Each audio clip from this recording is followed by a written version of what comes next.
Karibu sana katika vipindi vyetu. Mada ya leo, je, inafaa kumnyonya mkeo sehemu za siri au je, inafaa kumnyonya mumeo sehemu za siri? Ndugu mpenzi msikilizaji, mimi ni daktari wako nijulikanaye kwa jina la Mr. Mengi aka unaweza ukaniita Kisiki. Ni daktari wako wa mapenzi. Lakini kabla hatujaanza mada yetu ya leo, kikubwa napenda nikutahadharishe kwamba kama umri wako ni chini ya miaka 18, hili somo halikuhusu. Hili somo la mahusiano, la ndoa, ni kwa ajili ya watu wazima. Karibu. Maswali haya watu wengi hujiuliza sana kwamba je, inafaa kumnyonya mke wako sehemu za siri ama kumnyonya mume wako sehemu za siri? Kama daktari wa mapenzi katika kuimarisha ndoa, kwa maana hapa tunazungumzia ndoa, na kama haujaolewa basi jitahidi sana uolewe, na kama hujaoa jitahidi uoe ili hivi vitu upate kuvifaidi. Katika ndoa kuna mambo mengi sana hutokea, na mambo ambayo hutokea katika ndoa za siku hizi ni kuchepuka kwa wanawake ama wanamume, yani kutoka ndani ya ndoa zao. Hili ndio tatizo kubwa sana. Lakini ukichunguza sababu inayofanya wachepuke kutoka nje ya ndoa zao, zipo sababu za aina tofauti. Kuna wengine sababu ya kiuchumi, kuna wengine sababu ya kimapenzi, kuna wengine sababu ya kitabia. Sasa hapa leo tunazungumzia sababu zote hizo, lakini hasa tunaikusudia sababu ya kimapenzi, lakini tutazungumzia sababu zote ili upate kuzijua, na ndizo zinazosababisha watu wengi watoke ndani ya ndoa zao. Tuangalie sababu ya kwanza. Utakuta mwanamke ama mwanamume anatoka ndani ya ndoa yake ni kwa sababu tu ya tabia yake. Kwa mfano, mwingine ana tabia tu ya umalaya. Haijalishi kwamba anapewa kile anachokitaka, anaridhishwa na mumewe ama mkewe, lakini yeye huluka yake ni kukutana tu na wanamume ama wanawake tofauti. Hii ni kwa jinsia zote mbili. Tabia hizo, huyu mtu ana tabia aliyozaliwa nayo. Tabia hii mara nyingi hutokea kwa watu ambao wana tabia hizo, wamezaliwa nazo. Utamkuta mtu tu ana tabia mbaya ya umalaya, ana tabia tu ya kutokuridhika kwa mpenzi wake. Huyu hatuwezi kumjadili, kwa maana mbaya zaidi huyu mtu anahitaji ashauriwe, kwa sababu kutoka nje ya ndoa yako ni kosa kubwa sana. Ni kuonyesha kwamba huduma unayopata ndani ya ndoa yako haitoshelezi. Ndio maana ya kutoka nje ya ndoa yako. Sasa unapokuwa mtu wa michepuko kwa kutumia tabia yako mbovu, kwa maana wewe unabaki kuwa ni mtu ambaye una tabia mbovu. Sasa tukirudi katika tabia ya watu ambao wanaofanya watoke nje ya ndoa zao kwa sababu ya kiuchumi, hapa inatokana na tamaa. Kwa mfano, utakuta mwanamke anatoka nje ya ndoa yake ili mradi tu amepata mwanamume ambaye anampa pesa. Si kwamba ampendi mume wake, hapana. Anampenda mume wake vizuri, ama anampenda mkewe vizuri, ila amepata mwanamke ambaye anampa pesa, ama kwa mwanamke amempata mwanamume ambaye anampa pesa. Kwa hii inasababisha pia kutoka nje ya ndoa. Lakini somo langu mimi leo lilikuwa linahusiana na hapa katika kutoka nje ya ndoa kwa kutoshelezwa. Yaani ndio hapa tunapata mada yetu kwamba je, inafaa kumnyonya mumeo ama kumnyonya mkeo sehemu za siri? Jibu ni kwamba tumeona hizi sababu mbili ambazo zinasababisha watu wengi kutoka ndani ya ndoa zao. Tumeona sababu ya kwanza ni sababu ya kitabia. Huyo mtu huwezi kumbadilisha, mpe utakachompa, mfanyie lolote lile katika mapenzi, hawezi kubadilika. Lakini kuna mtu ambaye anatoka kwa ajili ya kiuchumi. Huyo mtu anatoka kwa ajili ya kiuchumi, huyu ana tamaa. Kwa maana yeye tamaa yake ni kupata uchumi na sio mapenzi huko anakokwenda. Lakini pia ana madhara yake, kwa sababu anaweza akasababisha maradhi kuyaleta ndani ya ndoa.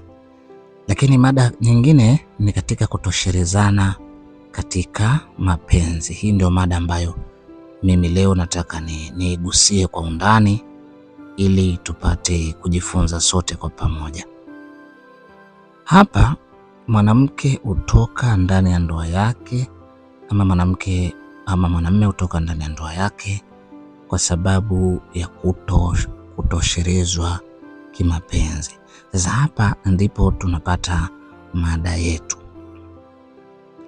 Ndugu yangu, nikwambie jambo tu kwamba mapenzi, hasa inapofikia mnakuwa mpo katika kitanda ambayo sasa mnataka kwenda kuliendea tendo la ndoa, hapa kunahitaji umakini wa hali ya juu sana. Kwanza niwafundishe jambo. Unapokuwa na mumeo ama mkeo, hakikisha kwamba tumia ubunifu wako wote. Hakikisha kwamba tuliza akili yako yote. Tumia ufundi wako wote wa kuhakikisha kwamba mume wako ama mke wako anaridhika vizuri kabisa. Narudia ili upate kunielewa. Unapokuwa katika kitanda cha mumeo ama mkeo, mnataka kuliendea tendo, unatakiwa utulize akili yako, kichwa chako kitulie hasa. Uwe umetuliza akili na mambo yako yote, na unatakiwa uwe mtu mmoja makini, kana kwamba upo barabarani unaendesha gari. Akili yako uiweke pale na ufanye kila lililo zuri kwa mwenza wako kuhakikisha anaridhika vizuri. Sasa hapa ndipo wigo wetu unaanza kusoma, na nakuomba unipe masikio yako.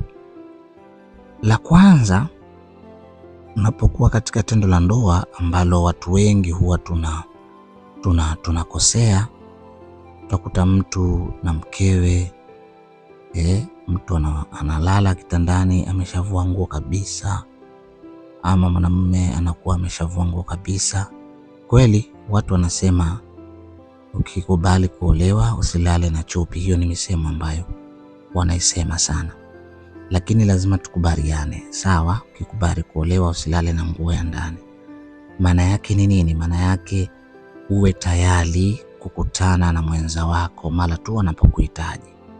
Lakini sasa nijaribu kukwambia, mapenzi ni kama mchezo wa mpira hivi. Nikutolee mfano upate kuelewa. Mchezo wa mpira unahitaji maandalizi. Mchezo wa mpira huu unahitaji maandalizi. Ndio maana unakuta wachezaji, hawezi mchezaji akatoka huko akavaa jezi akaingia tu uwanjani. Hapana, lazima afanye warm up kwa ajili ya kuandaa mwili, kuutambulisha kwamba anakwenda kucheza mechi. Basi vivyo hivyo katika swala zima la mapenzi, wakati mnaenda kitandani na unajua kabisa mimi huyu ni mume wangu ama huyu ni mke wangu, basi si mbaya. Kwa upande wa mwanamke ni kushauri tu, unaweza ukavaa nguo laini ambayo ya kulalia, dressing ile wanaita dressing nini ile ya kulala ile bed dressing unavaa. Ukishavaa ile nguo ya kulalia, na unaweza ukavaa kanguo kako kandani kazuri ukalalia. Nini maana yake? Maana yake si kwamba unataka umnyime mwenzo wako kwa kulala na nguo zile, hapana. Maana yake hata kama atahitaji tendo, basi kupatikane jambo la kuanza nalo. Hapa nisikilize vizuri. Kwa mfano, unapokuwa mwanamume unataka kumwamsha mwanamke katika tendo, lazima kuna saini ambazo wewe unahitaji uzionyeshe kwake. Kwa mfano, amelala kweli, amepitiwa na usingizi, lakini wewe unaweza ukaanza kumvuta na kumkumbatia mwenza wako, ama kupeleka mkono sehemu ambayo unahisi inafaa kupeleka mkono kwa wakati huo kwa hisia zako. Sasa pale unamshtusha yule, na ukishamshtusha, kwa sababu alikuwa yuko mbali, inatakiwa umrudishe katika mawazo kule alikotoka usingizini, na umlete katika kile ambacho wewe unachokihitaji kukifanya. Sasa hapa kuna kitu kimoja. Mwanamke akiwa amelala hana nguo, hapa kuna mashaka kidogo, kwa sababu kuna uwezekano wewe ukafanya kitu kutokana na umeshikwa haraka, ukafanya kitu ambacho si sahihi. Lakini akiwa amevaa nguo zake, ukamwonyesha saini kwamba kuna kitu unahitaji, pale pia kuna maandalizi ya yeye kujua kwamba hapa nahitajika kimwili. Sasa hapo ndipo utamkuta mwanamke mwenye kujielewa, tayari ana nguo yake ya ndani pamoja na nguo yake ya kulalia. Hapa anakupa wewe fursa ya kuandaa kitu kimoja na kumrudisha katika akili yake. Hapo utamrudishaje katika akili? Kwa maana yule tayari ana nguo mbili, ana ile ya juu ambayo nyepesi amevaa, pamoja na nguo ya ndani nyepesi pia amevaa. Maana yake nini? Maana yake mtakapoanza kucheza, ile kitendo cha kumtoa nguo yake ya juu ile ya kulalia, tayari unamrudisha yeye katika hisia, kuona kwamba sasa anaingia katika penzi, anaingia katika sehemu ya kumtumikia mume wangu katika kitanda. Unanielewa? Kwa hiyo utakapochukua mwili wako wewe ama mdomo wako wewe kuelekeza katika matiti yake, kwa wale ambao wanapenda sana kunyonya mume wake, hasa mkewe, hasa katika matiti, hapo tayari usharudisha ubongo wake kujua kwamba sasa naelekea kucheza mechi yangu. Nadhani hapo utakuwa umenielewa. Sasa kitendo hiki kinamsaidia yeye kisaikolojia kwenye ubongo wake kujua kwamba sasa naam, sasa nakuja kwenye tendo langu la ndoa. Hapa tayari utakuwa ushamtambulisha kwa kumtoa tu nguo moja. Sasa hii ni ile warm up ambayo mimi najaribu kukuambia, kwamba warm up ya kujiandaa, kwamba atambue kwamba mimi sasa naelekea kwenye tendo la ndoa. Hatua itakayofuata, nadhani kama mnavyojua, kitanda kina wigo mkubwa sana, na katika kitanda unatakiwa uonyeshe uhodari wako, wewe wa kiume pamoja na wewe wa kike.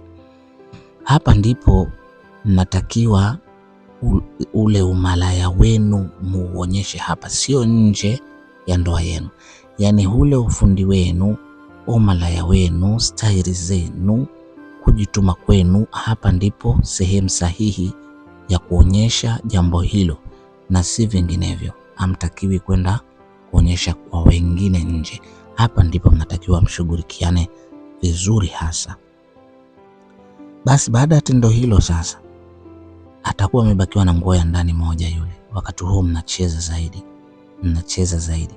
Basi kitendo cha yeye kukuandaa wewe vizuri na wewe kumwandaa yeye vizuri, alafu mkaja kutoana nguo zilizobakia, yaani wewe unatolewa boksa yako na yeye unamtoa nguo yake ya ndani ya kike, ile pia ni sehemu ya kuleta mshawasho mkubwa wa kurudisha akili na saikolojia yenu katika mapenzi zaidi, kuliko wote mngelala mkiwa watupu, na badala yake ingekuwa hakuna kitu cha kukizuia kukutana ghafla, ila tu mngekuwa tayari, kila mtu yuko tayari.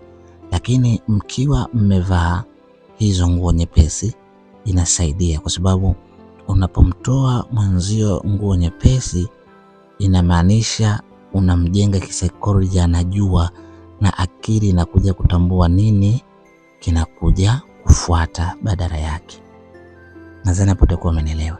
Kwa hiyo ile hali ya kutoana zile nguo za ndani vizuri, tayari pale kuna utambulisho mkubwa wa kuwa kwamba sasa tunaelekea kwenye mashindano yetu ya usiku ama mashindano yetu ya kitanda. Sasa hapa ndipo ambapo akili yako na weledi wako unatakiwa utumike, kwa sababu hapa ndipo kunapomfanya mume atulie na hapa ndipo kunapomfanya mke atulie. Hapa kunahitaji ubunifu wa hali ya juu sana, na siku hizi kuna mitandao inafundisha baadhi ya vitu. Si mbaya wewe ukiwa unajifunza vitu kwenye mitandao vizuri ambavyo unaweza kumfanyia mumeo, na si vibaya, na vile mwanamume ukajifunza vitu ambavyo vizuri unaweza kumfanyia mkeo, na si vibaya. Hivi unaviongeza katika matendo yenu hapa kitandani, ukiachana na yale ambayo wewe tayari umekwisha yajua. Sasa kuna vitu watu huona vinyaa, watu wengi, kutokana aidha na mazingira halisi ya afya zetu ama ya kujiandaa kwetu ama vinginevyo. Kwa mfano, utaona mwanamke hataki kumnyonya mumewe ama mwanamume hataki kumnyonya mkewe. Watu wengi, na wameuliza viongozi wengi wa dini zote mbili, lakini wengi wamewaruhusu. Kwa sababu gani wamewaruhusu kufanya hivyo? Ni kwa sababu kinyume na kufanya hivyo, atatokea mwingine atakufanyia wewe, utakuja kumdharau mkeo. Atatokea mwingine atakufanyia wewe, utakuja kumdharau mumeo. Kwa maana ili yasitokee kufanyiwa nje huko, basi fanyianeni nyinyi ndani ili mpate kutulizana.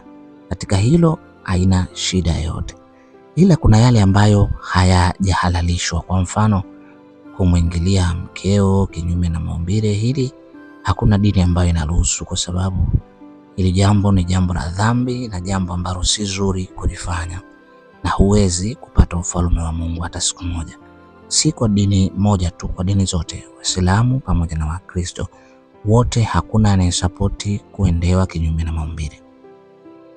Kwa haya mengine unatakiwa ujitume. Sasa inapofikia hatua sasa ya kuanza kunyonyana sehemu zenu za siri, ama kuhakikisha kwamba kila mmoja anaridhika, mwingine atosheki mpaka afanyiwe hivyo, na mwingine hutosheka hata asipofanyiwa hivyo.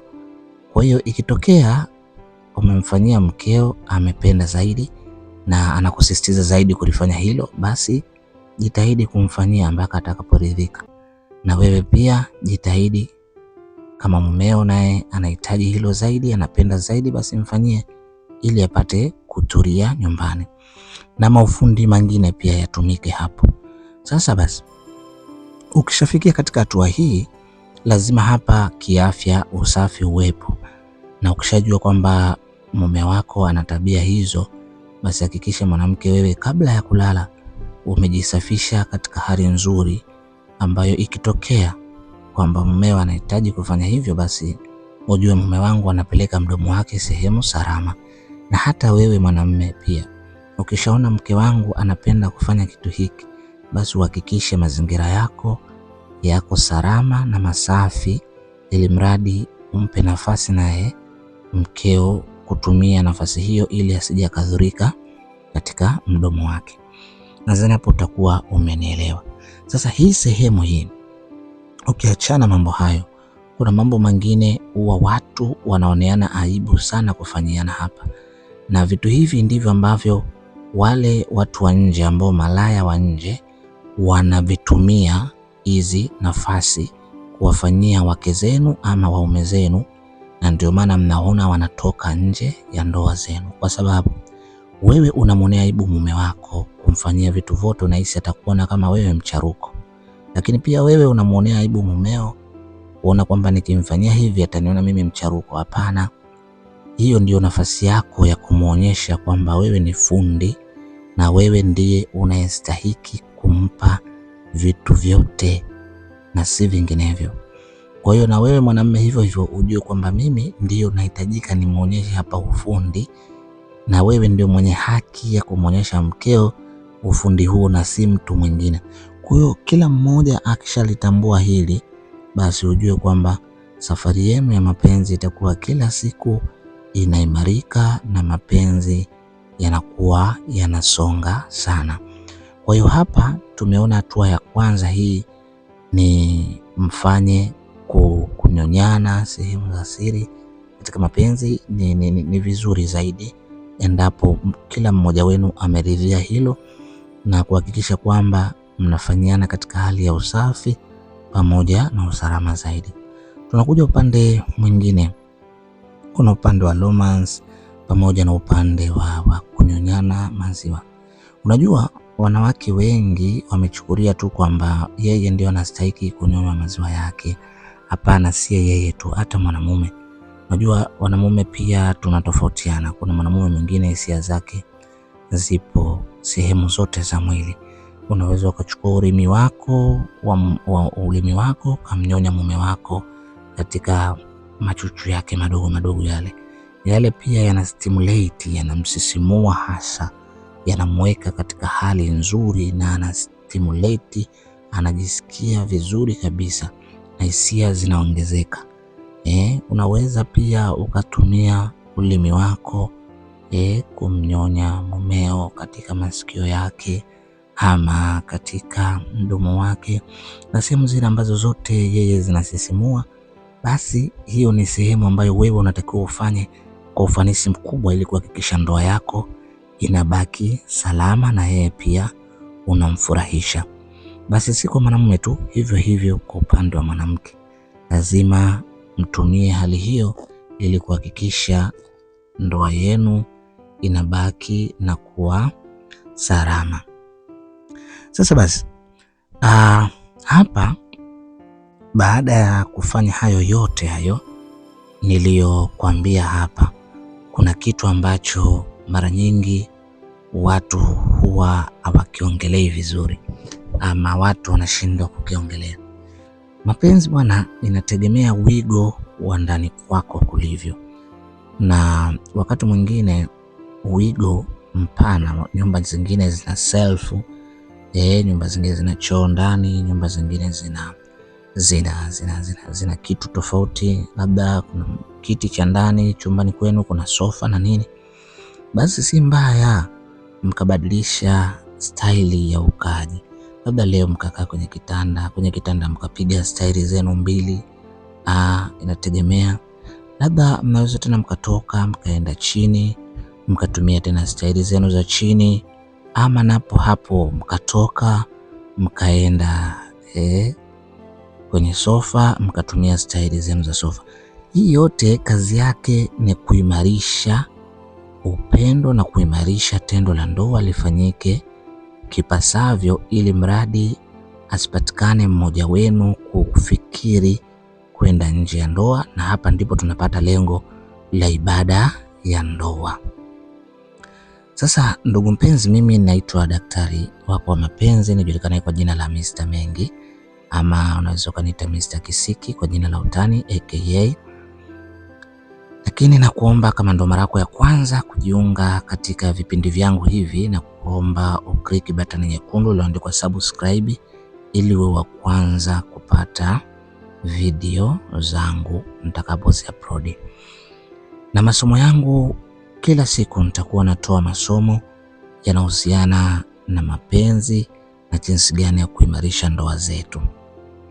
Na kingine ni kuongezea tu kwamba kama unaona umri wako ni chini ya miaka 18, basi masomo haya nadhani yatakuwa ya kuhusu, kwa sababu ni masomo mazito, ni masomo ya watu ambao wapo ndani ya ndoa na ni watu wazima.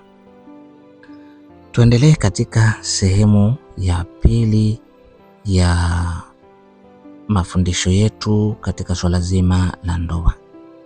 Huwa napata maswali mengi sana na watu wengi huwa uniuliza mambo mengi sana juu ya mahusiano. Kwanza nimeliweka sawa hili la kumnyonya mwenzio sehemu ya siri, ni jambo zuri pia kama unaimarisha mapenzi na si vinginevyo. Tunakuja katika swala lingine ambalo mara nyingi watu wengi hupenda kulifahamu. Mtu anasema, mume wangu mimi nimfanye kitu gani ili apate kutulia, ukiachana na hayo mapenzi na nini? Tuzungumze kitu kimoja. Tunapozungumza ndoa ina wigo mpana sana. Ndoa ina wigo mkubwa sana, na wigo wa ndoa ni maisha kiujumla. Maisha kiujumla.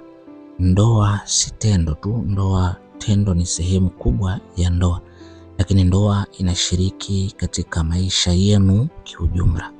Sasa ili mwenza wako apate kutulia, jaribu kumsoma mwenza wako ana mapungufu gani na ana mazuri gani. Haya ndio mambo ambayo unatakiwa umsome mwenza wako. Kwa mfano, kila mtu ana kabila lake na kila mtu alilelewa nyumbani kwake na kila mtu ana mapungufu yake na kila mtu ana mazuri ya kwake. Wewe kabla hujaingia katika ndoa, aidha ulikuwa unamfahamu huyo mtu kabla ama la, unatakiwa sasa umstudy, umsome vizuri kwamba huyu mtu kitu gani hapendi, kitu gani anapenda. Unanielewa Kitu gani ukimfanyia unamfurahisha, kitu gani ukimfanyia unamuudhi. Si ndivyo? Hii ni kwa pande zote mbili. Kwa maana ukishajua mke wangu hapendi kitu fulani, anapenda kitu fulani, mke wangu nikimfanyia kitu fulani namfurahisha, nikimfanyia kitu fulani namuudhi, ama mume wangu hapendi kitu fulani, anapenda kitu fulani, ama mume wangu nikimfanyia kitu fulani anafurahi, nikimfanyia kitu fulani namuudhi. Hivi vitu ndio vitu ambavyo vitafanya ndoa yako iwe imara zaidi. Kwa nini?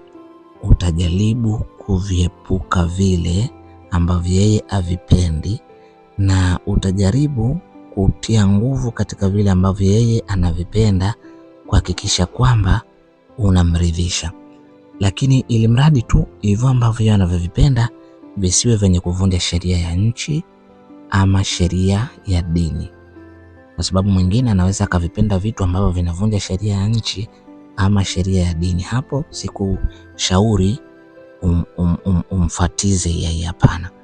Hapo kama kitu kinavunja sheria ya nchi ama sheria ya dini, basi huyo mtu hapana, hawezi ukatekeleza.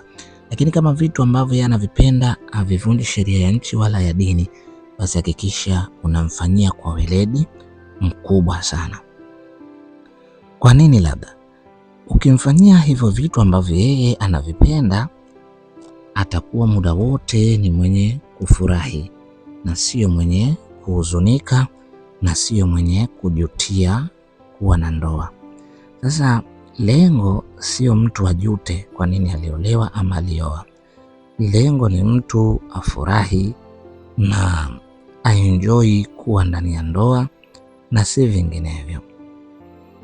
Nadhani hapo utakuwa umenielewa vitu gani ambavyo unapaswa kumfanyia mwenza wako katika vile vitu ambavyo yeye anavipenda umfanyie sana, na vile vitu ambavyo yeye havipendi basi jitahidi kadri ya uwezo wako. Hata usipoweza kuviepuka vyote basi viepuke baadhi, kwa sababu ya kuimarisha upendo wenu. Kingine ni kuambia jambo tu. Ndoa mara nyingi inahusu watu wawili ambao wanaishi ndani. Kama wewe mume wako ama mkeo mnaishi vibaya ndani, hata nje katika ndugu zenu hawatakuwa katika hali nzuri, kwa sababu mumeo atakapoona ndugu zako hatawapenda kwa sababu wewe unamfanyia ni mabaya, na mkeo atakapoona ndugu zako hatawapenda kwa sababu wewe unamfanyia mabaya. Sasa hapa nyinyi mkiunga udugu vizuri ndani chumbani kwenu, na ndipo ndugu wa nje wataunda udugu vizuri. Nadhani hapo tutakuwa tumeelewana vizuri. Tunarudi katika upande wa ndugu wa karibu katika ndoa yenu. Katika ndoa kuna mawifi, kuna mashemeji kwa upande wa mwanamke, lakini pia kwa upande wa mwanamume kuna mashemeji wa kike na mashemeji wa kiume. Sasa hawa watu hawa unatakiwa ujue jinsi ya kuwa treat, yani jinsi ya kuishi nao vizuri, kwa sababu kila mmoja ana tabia yake na maneno yake. Kadri utakavyokuwa wanakuja kwako, ndivyo kadri utakavyokuwa unawasoma ni watu wa aina gani. Ukishawajua ni watu wa aina gani, chukua madhaifu yao yafunike, mazuri yao yapokee, lakini vile wanavyovipenda navyo jitahidi kuwa unawafanyia ili wapate kumsimulia mwenza wako, na vile ambavyo wasivyovipenda basi jaribu kuviepuka nawe kipindi wao wapo, ili wapate kumsimulia mwenza wako vyema. Kwa nini nazungumza maneno haya?